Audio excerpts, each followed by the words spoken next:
할렐루야. 우리에게 풍성한 오복백가를 허락해 주시고 추수할 수 있는 기쁨을 안겨주신 우리 주님을 향하여 할렐루야 찬양대에서 귀한 찬양을 올렸습니다. 우리 주님께서 영광 중에 받아주신 줄로 믿습니다. 찬양의 가사처럼 늘 우리에게 베풀어 주신 그 은혜에 늘 감사하고 그 은혜에 보답함으로 더없는 풍성한 삶을 살아가는 우리 모두가 되기를 주의 이름으로 축원합니다. 우리 옆사람 감사 나눕시다. 주 안에서 감사합시다. 주 안에서 감사합시다. 오늘은 추수감사 주일입니다. 여러분들 앞에 보시면은 우리 강대상에 아름다운 그 꽃으로 또 장식하고 또 아름다운 열매들, 곡식들, 채소들 또 여러 가지의 추수한 곡물들을 이렇게 장식해서 이렇게 하나님께 영광을 돌리고 있습니다. 이런 모든 이 과일과 채소와 곡식들이 우리의 양식이 되어 줌으로 인하여서 우리의 삶을 지탱할 수 있고 우리의 생명을 보존할 수 있게 되었습니다. 그리고 본다면 우리가 이러한 곡식들에 대해서 감사하는 마음을 가져야 할 것이며 더 나아가 이 곡식과 채소들과 또 이런 과일들이 생기기까지 또 농부들의 수고와 땀이 있었기 때문에 그들에게 또한 감사하는 마음을 가져야 할 것이며 한 걸음 더 나아가 아무리 농부가 수고하고 땀을 흘렸다 할지라도 하나님께서 적절한 비와 또 적절한 온도를 기후를 허락해 주지 않았더라면 아마 이런 열매를 맺지 못했을 것을 생각하면서 궁극적으로 하나님 앞에 감사하며 나아가는 우리의 모습이 다 될 수 있기를 원합니다. 특별히 이 추수감사주의를 통하여서 우리 마음속에 감사영이 충만하여서 감사함으로 더 큰 하나님께 복을 받는 우리의 모습이 될 수 있기를 주의 이름으로 축원합니다. 어거스틴은 믿음, 소망, 사랑 이 세 가지는 항상 있을 것인데 여기에 한 가지를 나는 더 하고 싶다. 그것이 바로 감사입니다 라고 말했습니다. 그리고 더 이어서 감사는 마치 공으로 벽을 치는 것과 같아서 감사하면 반드시 자기에게로 돌아오게 됩니다 라고 고백한 바가 있습니다. 어떤 학자가 아프리카 미개 지역에 가서 부족을 살펴보았더니 그들의 말을 다 번역할 수 있었는데 감사합니다 라는 말을 전해줄 단어를 그들에게 없더라는 겁니다. 즉 그들은 감사를 모르더라는 것입니다. 생활이 미개하면 미개할수록 또 문화가 미개하면 미개할수록 또 생활이 육적으로 어렵고 영적으로 어두울수록 감사가 없다고 하는 그런 결론을 학자는 내리게 되었다는 것입니다. 일본의 유명한 신학자 우츠무라 간조는 하나님께서 만약 이 시간에 우리를 저주를 내리신다면 질병이나 또 실패나 또 죽음으로 우리를 저주하지 않을 것이다. 한없는 하나님의 말씀을 듣고서도 하나님의 말씀으로 들리지 않는 막힌 귀로 또 한정없는 하나님의 역사를 바라보면서도 하나님을 믿지 못하는 불신앙으로 또 때로는 많은 하나님의 은혜를 덧입고 살면서도 감사하는 마음이 일어나지 않는 메마른 심령으로 그들을 저주할 것이다 라고 말했습니다. 오늘 이 추수감사주의를 맞이하고 보내면서 우리의 마음속에 감사하는 마음이 잘 잡지 못했다면 그것 또한 우리의 삶 속에 하나님의 심판, 저주에 임해 있지 않는가를 한번 심각하게 생각할 필요가 있을 것 같습니다. 카네기는 변망덕은 들풀과 같아서 가만 두어도 자라나지만 감사는 장미와 같아서 계속 길러야 자라난다 라고 역설한 바가 있습니다. 불평과 원망은 가만 두어도 자라납니다. 누구에게 특별히 가르치지 않아도 자연스럽게 원망과 불평이 끊임없이 나온다는 것입니다. 그래서 그런 원망과 불평을 자주 속아내주고 뽑아내줘야 합니다. 그러나 감사는 가만두면 자라나지 않는다고 합니다. 장미와 같이 잘 가꾸고 사랑으로 물을 주고 길러야만이 장미꽃이 피어나는 것처럼 감사 또한 우리가 잘 물을 주고 가꿀 때에 감사하는 마음이 솟아난다는 것입니다. 20세기의 독일의 신학자 본 헤퍼는 그가 기독교인인지 비기독교인인지 구별은 간단하다고 이야기했습니다. 그 사람이 감사하고 즐거운 마음으로 살아가느냐 아니면 그렇지 않느냐로 확연하게 알 수 있다라고 그는 역설한 바가 있습니다. 예수를 믿는 사람, 믿지 않는 사람, 그 차이점은 바로 감사하느냐 감사하지 않느냐 그 잣대로 우리는 판단할 수 있다는 겁니다. 그 사람이 신앙이 성숙했느냐 성숙하지 않느냐에도 그 사람이 어떤 환경에도 감사하느냐 감사하지 않느냐 그 차이점으로 구분할 수 있다는 거예요. 예수님은 오늘의 본문의 말씀을 통하여 좋은 나무에 좋은 열매가 맺고 나쁜 나무에 나쁜 열매를 맺는다라고는 아주 보편적인 단순한 진리를 우리에게 가르쳐주고 있습니다. 좋은 나무에 나쁜 열매가 맺을 수 없고 나쁜 나무에 좋은 열매가 맺을 수 없다는 것입니다. 그렇습니다. 성숙하고 좋은 성도는 늘 감사와 기쁨이 넘칩니다. 그러나 성숙하지 못한 사람은 감사와 기쁨이 없고 늘 불평과 원망으로 가득 차 있습니다. 데살로니가전서 5장 16절 18절에 보면 항상 기뻐하라 쉬지 말고 기도하라 범사에 감사하라 이는 그리스도 안에서 너희를 향하신 하나님의 뜻이니라 라고 말씀하고 있습니다.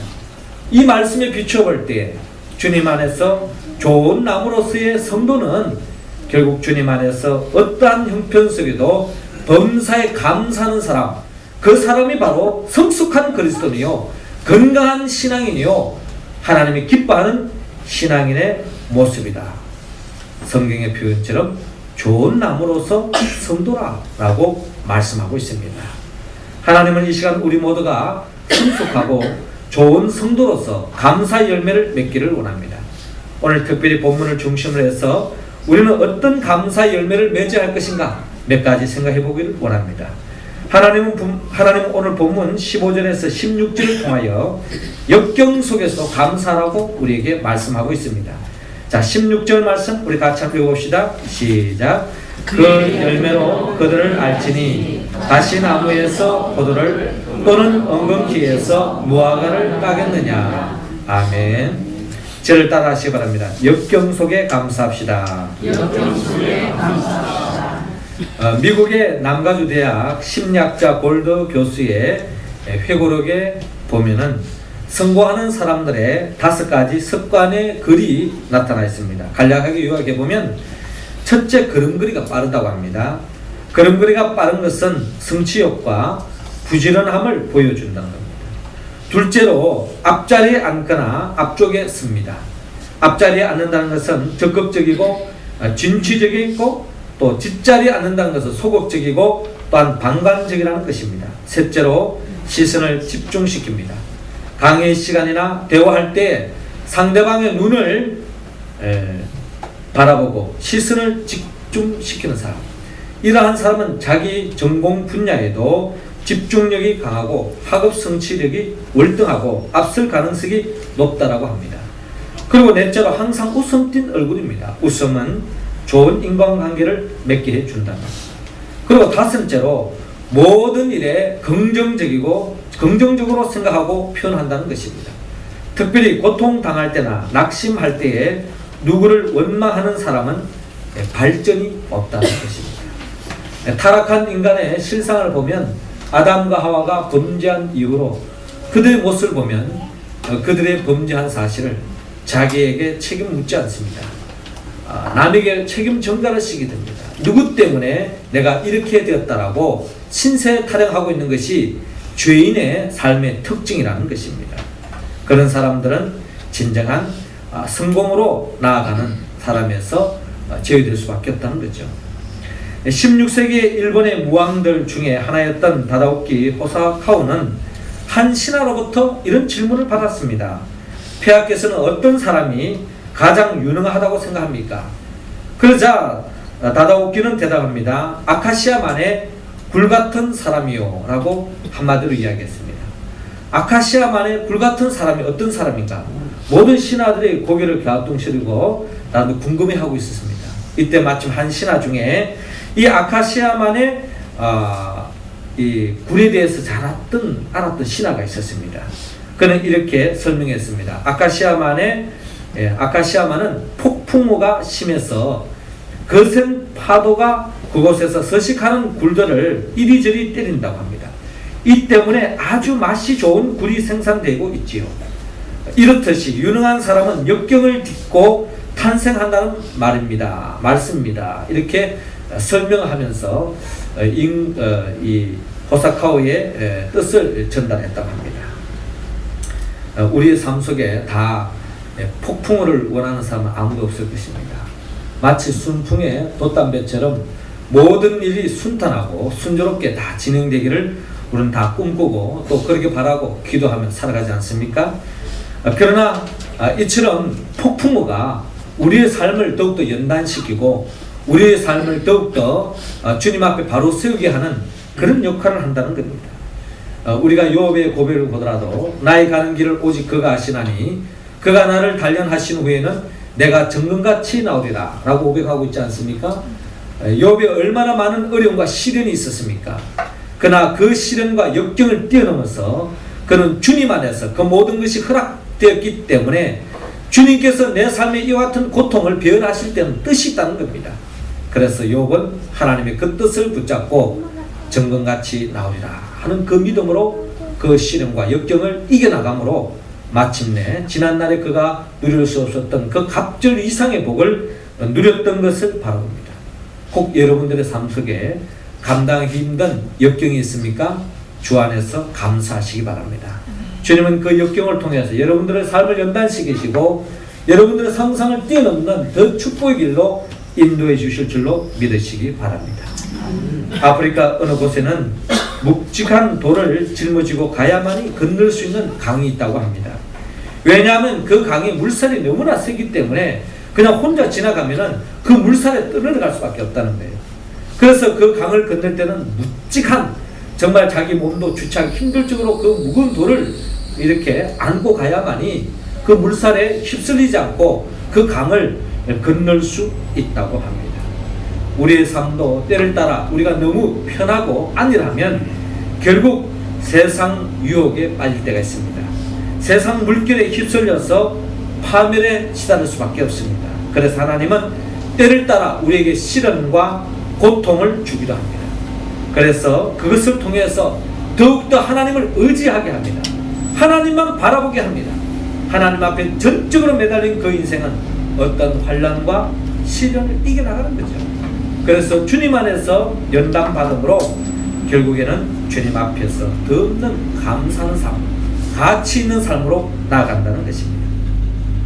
양들을 키우는 목자들의 이야기를 들어보면 양들이 많은 곳에 꼭 염소를 한두 마리 집어넣는다고 합니다. 왜 그러냐고 했더니 양들 입장에서 보면 그 염소들이 뿔을 들이받아서 양들에게는 참 귀찮은 존재가 바로 염소라는 것입니다. 그런데 이 양들이 염소의 뿔에 받치고 쫓겨 다니다 보면은 결국에는 질이 좋은 털을 만든다고 합니다. 운동도 겸하게 하게 되어서 잘 자라난다고 합니다. 그렇지 않으면 양들은 영양 과다로 인해 가지고 결국에는 병에 쉽게 노출되어지고 건강을 상실하고 쉽게 병들어 죽는 경우가 많다고 합니다. 여러분들의 삶 속에 혹시 여러분들을 들여다봤는 염소가 있습니까? 감사하시기 바랍니다. 하나님께서 여러분들의 삶 속에 그런 염소를 배열하신 것 또한 하나님께서 여러분들을 더욱더 영육간에 강건하게 하시고 여러분들의 영혼을 더욱더 소생시키시고 더 복된 길로 인도하기 위해서 때를 따라 염소도 여러분들의 공동체 속에 여러분들의 삶의 한복판에 하나님 집어넣는다는 것을 여러분 명심하시고 염소가 있다는 것에 대해서도 감사할 수 있기를 바랍니다. 조용한 섬나라 뉴질랜드에는 많은 섬들이 있는데 그 중에 어느 섬에는 보면은 날지 못하는 새가 한 5종류가 있다 그래요. 그 왜 새들이 날지 못하는가 연구를 해봤더니 그 섬에는 너무나도 자연 환경이 너무나 좋아서 이 새들의 천적이 없다고 합니다. 그래서 이 새들 입장에서 본다면 꼭 굳이 날개를 펴서 창공을 날아서 먹이를 구하러 다닐 필요 없을 정도로 너무나도 그 숲속에 많은 먹거리 문제가 해결되어지기 때문에 그래서 결국에는 날개를 쓰지 않았다고 합니다. 결국 그 날개는 태화되고 말았고 결국 우리가 집에서 기르는 닭 같은 그런 신세로 새들이 지내고 있다고 합니다. 물론 우리의 삶 속에 우리의 삶을 위협하는, 우리를 위기로 몰아붙이는 그런 위협적인 세력들이 우리에게 다가올 때도 있습니다. 그러나 우리는 그것으로 인해서 더욱더 우리의 기능은 주님 보시기에 건강한 모습으로 세움을 받을 수 있다는 겁니다.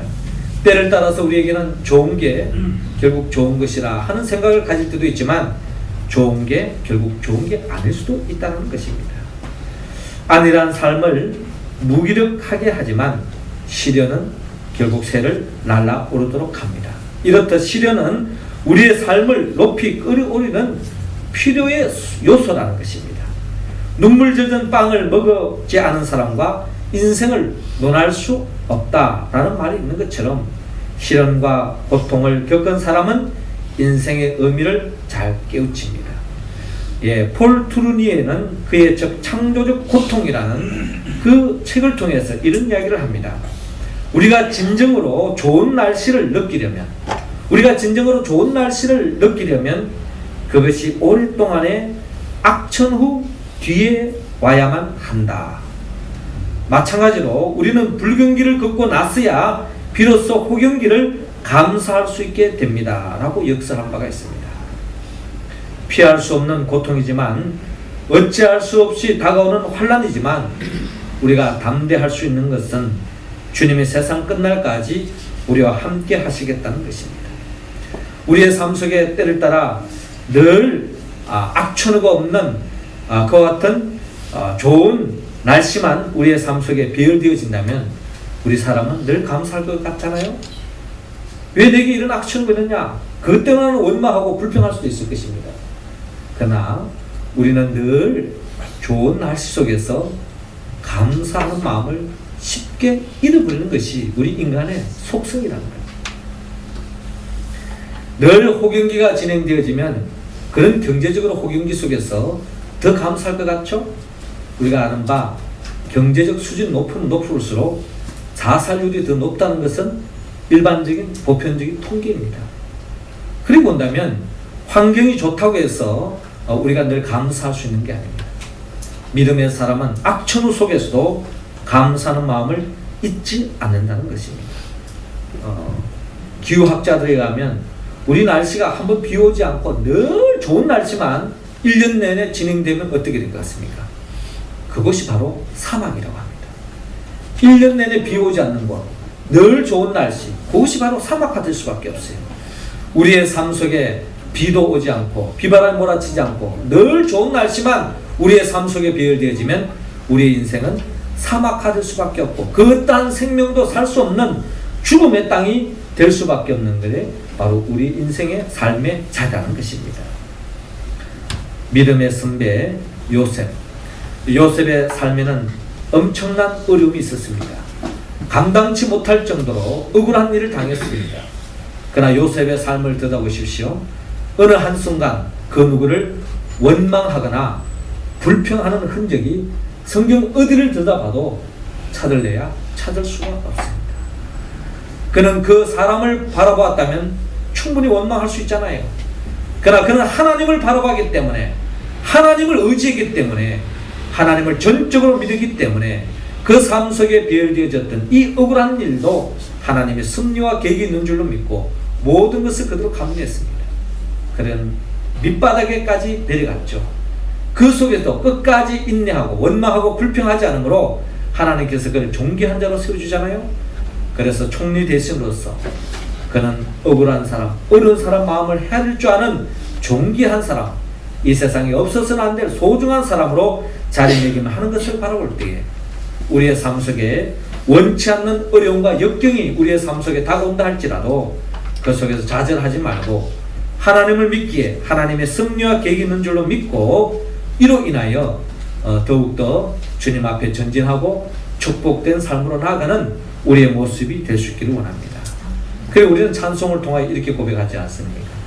이 풍랑인연 하여서 더 빨리 갑니다. 아멘. 우리를 몰아붙이는 풍랑 역경이 우리의 삶 속에 몰아온다 할지라도 그것으로 인하여 우리는 더 빨리 나갈 수 있기를 원합니다. 오늘 주님께서는 본문 마태복음 7장 15절 16절에 보면 이렇게 말씀하고 있어요. 거짓 선지자들을 삼가라. 양의 옷을 입고 너에게 나오나 속에는 노락질하는 일이라. 그의 열매로 그들을 알지니 가시나무에서 포도를 또는 엉겅퀴에서 무화과를 따겠느냐라고 말씀하고 있습니다. 이처럼 겉으로는 양이지만 속으로는 이려 같은 사람이 있습니다. 하나님의 종이라고 말하지만 하나님의 종답지 못한 모습, 말은 성도라고 이야기하지만 성도답지 못한 삶의 모습, 특별히 오늘 말씀에 의해 본다면 결국 말은 하나님의 자녀, 하나님을 믿고 하나님 의지하고 살아간다면서도 결국 하나님을 몰라라 하는 듯이 생활 속에서 환경에 치닫히고 운명을 이야기하면서 늘 끊임없이 원망하고 불평하는 사람, 이런 사람들은 마치 양의 틀을 쓴 이리와 똑같다는 겁니다. 말만 성도지 성도로서의 감사의 열매를 맺지 못하는 사람, 이런 사람들을 조심하라는 겁니다. 그러기에 가시나무에서 무슨 포도를 찾을 수 있겠느냐, 엉겅퀴에서 무슨 무화과를 딸 수 있겠느냐, 하나님의 사람이 아닌데 그 사람이 무슨 감사할 수 있겠느냐, 이런 말씀 아니겠습니까? 반대로 이야기한다면 결국 하나님의 사람은 어떤 형편 속에서도 심지어 역경 속에서도 감사하는 마음을 잊지 않는다는 겁니다. 그러한 주인공이 저와 여러분들 다 될 수 있기를 주의 이름으로 축원합니다. 두 번째로 하나님께서는 우리 모두가 좋은 성도로서 감사의 열매를 맺기를 원합니다. 어떤 감사의 열매를 맺어야 할까요? 오늘 본문의 17절 18절 통하여 우리는 형통 속에서도 감사해야 합니다. 자, 18절 말씀 우리 할렐루야 찬양대원들 읽어주시기 바랍니다. 시작. 좋은 나무가 나쁜 열매를 맺을 수 없고 못된 나무가 아름다운 열매를 맺을 수 없느니라. 아멘. 저를 따라 하시기 바랍니다. 형통 속에서도 감사합시다. 형통 속에서도 감사합시다. 남편이 암으로 3개월 시한부 인생이 되었다고 합니다. 그런데 이 남편이 3개월 후에는 이 세상을 떠날 걸 생각하면서 암투병하면서 점점 시간이 다가오면서 불안해지기 시작했습니다. 더 불안했던 것은 자기 부인에 대한 것인데 부인이 너무나 젊고 미인이었다고 합니다. 그래서 이 남편은 혹시 자기가 이 세상을 떠나오는데 부인이 재혼할까봐 불안했다고 합니다. 특별히 부인의 눈과 코가 너무 예쁘다는 것입니다. 그래서 부인은 불안해하는 남편을 안심시키기 위해서 이 부인이 남편을 얼마나 사랑했던지 두 눈을 뽑고 또 코를 잘랐다고 합니다. 그런데 남편은 부인의 이러한 모습을 보고 안심을 했고 암도 깨끗이 나았다고 합니다. 남편이 건강을 되찾았습니다. 근데 얼마 가지 못해서 건강한 이 남편은 두 눈을 코가 없는 여자하고는 못 살겠다 하고 부인을 버렸다는 이야기가 있습니다. 사실이 아닌 이야기가 되었으면 참 좋겠습니다만은 사실 우리는 이와 같은 어려울 때 함께했던 사람을 내가 형편이 좋아지면 쉽게 버리는 그런 오류를 범할 때가 우리에게 있기 때문에 아마 이런 이야기를 아마 비유 속에 하지 않았나 하는 생각을 가지고 옵니다. 어려울 때 함께 하는 것도 중요하지만 특별히 힘 잘 풀릴 때, 형통할 때 우리가 또한 함께하고 또 감사할 수 있다는 것은 또 그것 또한 쉬운 이야기가 아니라는 것입니다.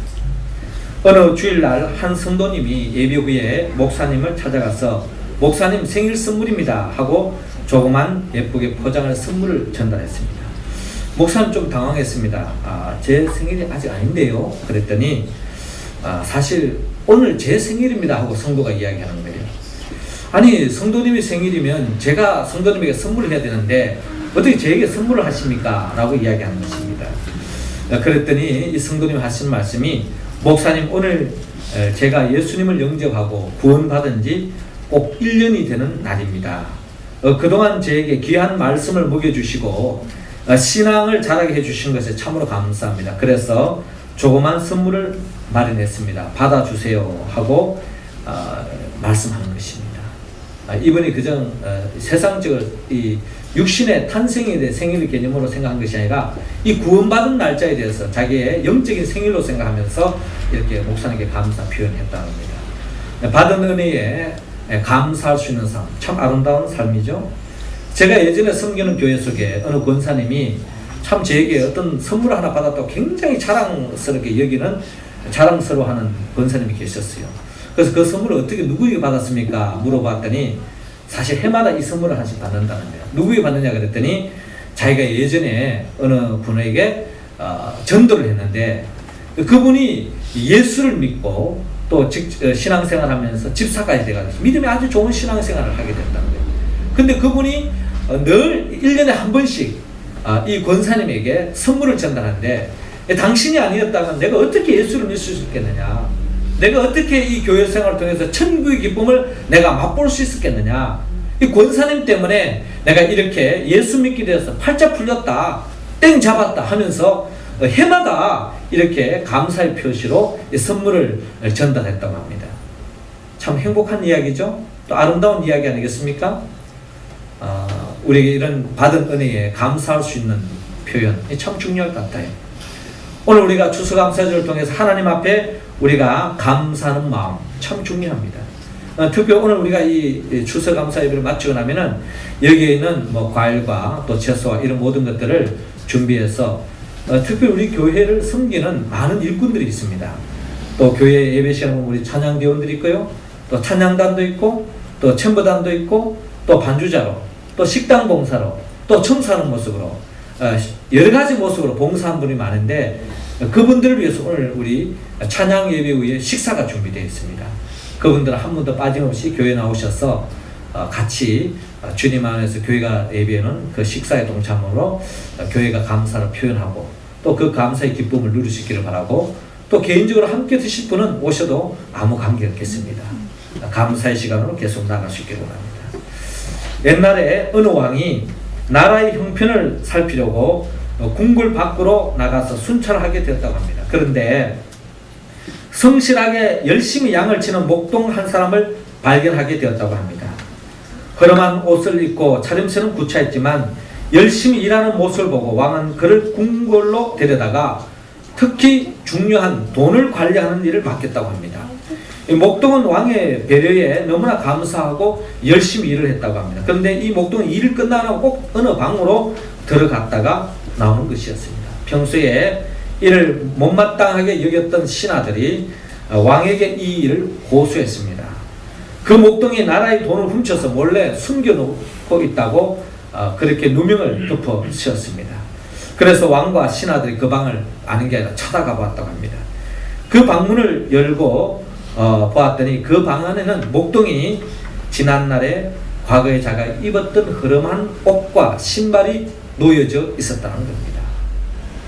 목동은 날마다 자기의 그 흔옷과 신발을 보면서 자기가 가장 어려울 때, 힘들 때 나를 불러주신 그 임금님을 생각하면서 그 옷을 볼 때마다, 그 신발을 볼 때마다 나를 이렇게 피택해준, 아련해준 그 왕에게 감사하는 마음을 다짐하면서 자기 일에 충실히 임했다고 하는 그런 이야기가 있습니다. 은혜를 받은 만큼 감사하는 것은 당연하면서도 생각만큼 그렇게 쉽지 않습니다. 은혜를 받아도 그 은혜를 금방 잊어버리고 감사하지 못하는 경우가 얼마나 많습니까? 그래서 속담에 이런 말씀이 있습니다. 원하는 흘러가는 물에다가 새기고 은혜는 바위에 새겨라, 이런 말이 있습니다. 왜 이런 말이 나왔을까요? 많은 사람들은 받은 은혜는 흐르는 물에다가 쓰고 섭섭한 것에 대해서는 바위에다가 새기는 경향이 우리에게는 다 있다는 거예요. 사람 관계를 살다 보면은 늘 좋은 일만 있는 게 아니잖아요. 나쁜 일도 있잖아요. 또 내게 힘듦을 줄 때도 있고 내게 기쁨을 줄 때가 있습니다. 근데 많은 사람들은 대체로 사람 관계 속에서 대할 때 보면은 내게 섭섭하게 한 것에 대해서는 흐르는 물에다가 써버립니다. 그런데 내게 조금이라도 섭섭한 것에 대해서는 바위에다가 새겨가지고 평생 잊지 않고 두고두고 그거에 대해서 이야기하죠. 이것이 바로 우리들의 삶의 모습이기 때문에 속담 속에 원하는 흐르는 물에다가 쓰고 은혜는 바위에 새겨라 하는 이야기가 거기서 나온 것 같습니다. 오늘 주님께서는 우리에게 말씀합니다. 마태복음 7장 17절 이하를 보면 이와 같이 좋은 나무마다 아름다운 열매를 맺고 못된 나무가 나쁜 열매를 맺나니 좋은 나무가 나쁜 열매를 맺을 수 없고 못된 나무가 아름다운 열매를 맺을 수 없느니라 라고 말씀합니다. 너무나 당연한 이야기죠. 그러기에 좋은 나무로서의 성도는 역경 속에서만 감사하는 것이 아니라 형통함 속에서도 또 모든 일들이 잘 풀리는 속에서도 그 은혜를 잊지 않고 기억하는 사람, 그런 사람이라는 것입니다. 우리의 삶의 자리에 역경이 있을 때도 감사할 뿐만 아니라 또 형통함 속에도 감사한 마음을 잃지 않는 정말 좋은 나무로서의 성도들이 우리 모두가 되기를 주의 이름으로 축원합니다. 마지막으로 하나님께서는 우리 모두에게 모든 일에 감사라고 우리에게 또한 말씀하고 있습니다. 자, 20절 말씀 우리 다 같이 한번 읽어봅시다. 시작. 이름으로 그의 열매로 그들을 알리라. 아멘. 저를 따라 하시기 바랍니다. 모든 일에 감사합시다. 모든 일에 감사합시다. 하나님 우리 모두가 범사에 감사하기를 원하고 있습니다. 지난 9.11 테러가 있을 때에 어느 보석 주머니를 가지고 보석 배달러 갔던 딸아이가 그 순간에 그 빌딩이 폭발되는 바람에 연락이 두절되었다고 합니다. 그의 엄마는 빌딩 앞에 무릎을 꿇고 오해를 토하면서 딸의 이름을 부르고 있었다고 합니다. 그런데 그 마침 그 잿더미 속에서 딸아이가 피투성이가 되어가지고 그 앞에 서서 엄마 하고 부르고 서 있다는 것입니다. 살아난 딸을 보면서 그 어머니가 너무나도 반가워서 껴안으면서 울었다고 합니다. 그럴 때 이 딸이 뭐라고 이야기했냐면 엄마 미안해 보석을 다 잃어버렸어. 그렇게 이야기했습니다. 보석 심부름하다가 사고를 당했으니 그럼에도 불구하고 이 보석이 얼마나 값비쌉니까? 그걸 잃어버렸으니 어머니가 혼나지 않을까 하는 그런 생각이 앞섰던 거죠. 그때 이 어머니가 이 딸에게 하는 말이 아니다. 딸아, 너는 내 앞에 살아있다는 사실 하나만으로 엄마에게 가장 큰 선물을 준 것이다 라고 이야기한 바가 있습니다. 그렇습니다. 살아있다고 하는 것, 그 자체가 우리에게 감사 제목입니다. 우리의 감사는 여기서부터 출발되어야 됩니다. 살아있다는 것 그 자체가 하나님의 은혜요, 신비죠. 우리가 신문지상에 보면은 죽었다는 이야기를 이렇게 종종 접할 때가 있는데, 최근에 보면은 어느 할아버지가 세상을 떠났어요. 왜 떠났는가 하니 이번에 자기 손자가 수능 시험을 보는데 누가 수능 시험 잘 보라고 찰떡을 이렇게 선물로 줬다는 거예요. 그런데 할아버지가 맛 좀 보자 해서 먹다가 그냥 이 찰떡에 목이 걸려가지고 세상을 떠났다는 그런 기사가 나왔습니다. 또 며칠 전에 보면 어느 아이가 맛있는 떡볶이를 먹다가 목이 걸려서 죽었다는 이야기도 있습니다. 이런 이야기를 보면 뭐 흔한 이야기는 아니지만 그럼에도 불구하고 우리도 쉽게 찰떡을 먹고 떡볶이를 먹을 수 있는데 살아있다고 하는 것 자체가 하나님의 은혜가 아닌가 하는 생각을 가집니다. 오늘도 저와 여러분들 주의 제자리에 나와서 하나님 앞에 예배 드릴 수 있겠다는 것, 이것 또한 하나님의 은혜요 축복인 줄로 믿으시고 감사할 수 있기를 바랍니다.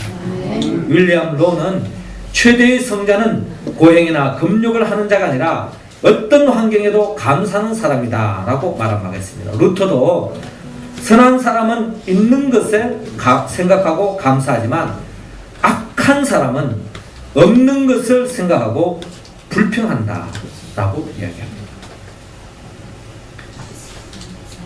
18세기의 가장 유명한 기도의 사람 로는 만일 어떤 사람이 인생의 행복과 만족을 찾는 가장 빠르고 확실한 방법이 뭐냐고 묻는다면 그 사람에게 어떤 사건이 일어나든지 그 사건에 대하여 무조건 하나님께 감사하고 찬양하라고 대답하겠다라고 역설한 바가 있습니다. 19세기 영국의 대설교가 스펄전 목사님은 이런 말을 했죠. 캄캄한 밤하늘에도 자세히 들여다보면 별빛이 보인다. 그 별빛을 보고 감사하는 자에게는 달빛을 주시고, 달빛을 보고 감사하는 자에게는 햇빛을 주시고, 그 햇빛을 보고 감사하는 자에게는 달빛도 햇빛도 필요 없는 영원한 천국의 빛을 주신다라고 말씀했습니다. 그리고 스펄전 목사님은 우리가 불행할 때에 감사하면 불행이 끝쳐진다고 합니다. 그런데 형통할 때에 감사하면 형통이 연장된다라고 말했습니다. 감사한다고 당장 환경이 바뀌지 않을 수 있습니다. 그러나 감사할 때 먼저 우리 자신이 바뀝니다. 우리의 마음이 풍요로워집니다. 그래서 내 영혼이 잘된 것 같이 범사가 잘되고 강건한 복이 이릅니다. 영적인 병든 사람은 불평에서부터 시작됩니다. 원망한 데서 시작됩니다. 없는 것을 따집니다. 결국 그 영혼이 점점 쇠약해지고, 내 영혼이 쇠약해질 때 모든 행사와 모든 육신까지도 쇠약해질 수밖에 없다는 겁니다. 우리는 이스라엘 백성들이 출애굽을 하였지만 그 출애굽 1세대 60만 명이 떠났습니다마는 가나안 땅에 들어갔던 사람은 갈렙과 여호수아밖에 없습니다. 왜 그들이 그 큰 하나님의 은혜와 은총을 입었음에도 불구하고 원망하고 불평하다가 다 끊어지고 말았어요. 원망과 불평은 하나님의 축복을 찾는 지름길입니다. 감사할 때에 하나님은 우리의 예비해 놓으신 그 복이 우리에게 빨리 다가온다는 것입니다. 이스라엘 백성들이 나름대로 원망하고 불평한 것, 인간적인 관점에 보면 나름대로 이해가 갑니다. 그러니까 믿음이 없는 사람들의 이야기죠.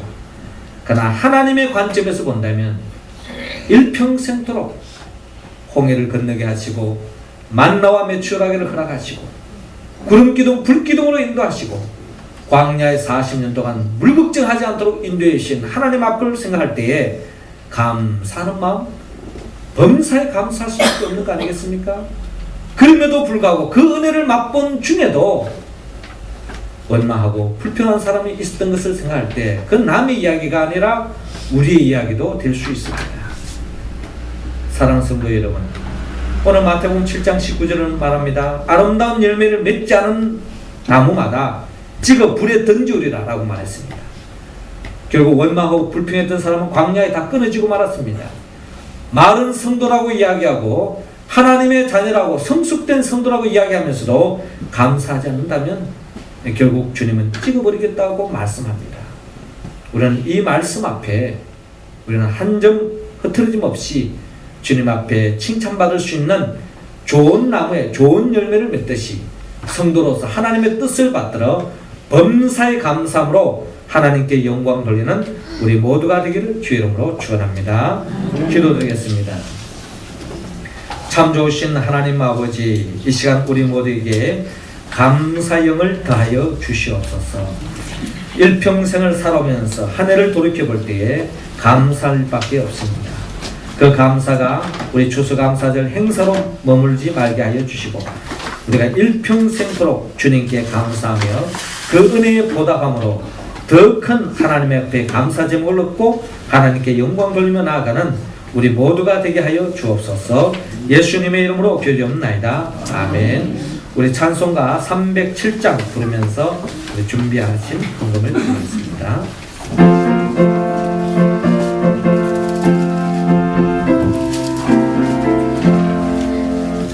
공중나는 새를 보라 농사하지 않으면 목식